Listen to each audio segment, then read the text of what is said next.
Здравейте на всички! Добре дошли в Да бъдеш цял! Днес ще поговорим за нещо, което засяга много от нас. Интензивни, объркващи, понякога изтощаващи връзки. В едно предишно видео споменах за емпатии, споменах и за Highly Sensitive Personality Trait, т.е. дълбоко чувствителните хора. Тук ще спомена за тях. Има страшно много проучвания, ресърч и по-нататък ще говоря даже повече за тях. За сега искам да засегна въпроса: защо някои хора ни карат да се чувстваме едновременно вдъхновени и объркани? И защо някои отношения са толкова магнетични, но същевременно остават сърцето ни тежко? В основата на това стоят определени модели на поведение. Някои хора проявяват черти, които психолозите наричат нарцистични или пък избягващи. Например, нарцистичните черти принадлежат на хора, които обичат внимание, понякога манипулират, използват любовта като инструмент, докато пък хора, които проявяват избягващите черти, са по-скоро тези, които поддържат емоционалната дистанция, страх от близост, отдръпват се, когато отношенията стават по-силни или пък емоционално ярки и трудни. Представете си ситуация. Получавате писмо от някой си съобщение. От някой, който уважавате. И в него има топлота, грижа, обаче има и критика, противоречиви послания. Чувствате се и едновременно обичани и разочаровани, вдъхновени и изтощени. Това е динамика, която много хора разпознават и преживяват. Тя е изключително важна за разбирането на себе си и на другите.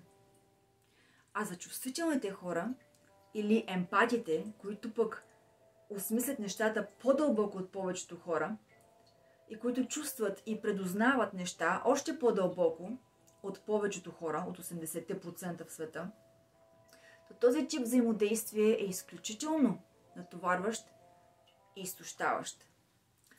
Те често отговарят веднага, проявяват грижа и търсят хармония, защото имат дълбока вътрешна нужда да запазят връзката, да вложат смисъл, съпричастие. Но това създава цикъл. Единият бута, отдръпва се, критикува, дистанцира се, а другият дърпа, търси внимание, отговаря незабавно, проявява грижа, прекалено отговорене. Знаете ли, че в православното учение можем всъщност да намерим мъдрост даже и за това? Мъдрост как да се справим с този цикъл. Молитвата и духовното разпознаване, например, ни помагат да различим истинската грижа от манипулацията и да намерим вътрешния мир. Светиите ни учат на търпение, на мъдрост, на смирение, на това да разпознаваме границите. Кога да се отдръпнем, кога да изчакаме, кога да действаме с любов и без насилие, без манипулация. А цикълът на бутане и дърпане е като едно хвърчу. Единият човек държи здраво въжето на земята, а другия се издига във въздуха и лети из небесата без координация. Хвърчулото се люлее и пада. И връзката става непредсказуема и емоционално изтощителна, изтощаваща. Духовният урок тук е, че нашата грижа и любов не означават, че трябва да се разпиляваме или пък да жертваме душевния си мир. А как можем да се предпазим от всичко това? Особено ако сте чувствителна личност, особено ако сте емпат. Ето няколко практични стъпки. Едното е да практикуваме съзнателна наблюдателност. Тоест, наблюдавайте как се чувствате, какво изпитвате и как другите взаимодействат с вас. Другото е да практикуваме граници, но граници с любов. Границите не е нужно да разтърсват и унищожават връзки. Границите всъщност са мост към връзки. Те могат да изграждат истински връзки, когато са приложени правилно. Научете се да поставяте граници без гняв, но с яснота, с почет, с уважение. Също така молитва и духовно разпознаване. Молитвата и духовните практики всъщност ни помагат да различаваме истинските намерения от илюзиите. Това е православие. Каква е истината и каква е лъжата. Също така научете се да проявявате отговорност към себе си.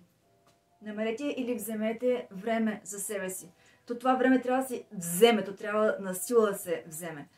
За да може да се вглъбите, да видите как се чувствате, за да може да си отпочинете, за да може да се помолите, за да може да има някаква духовна подготовка.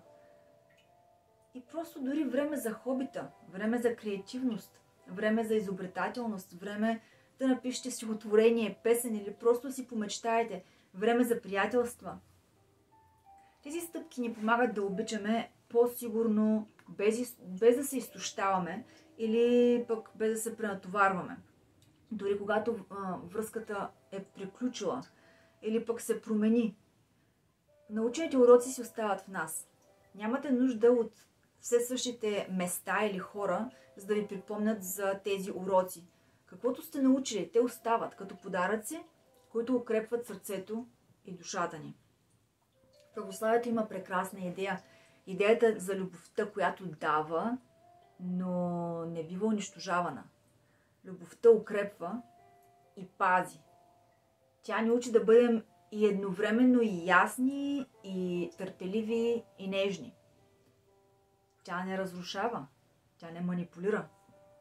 Тя е стабилно истинска и присъстваща, просто присъствие. Без критика.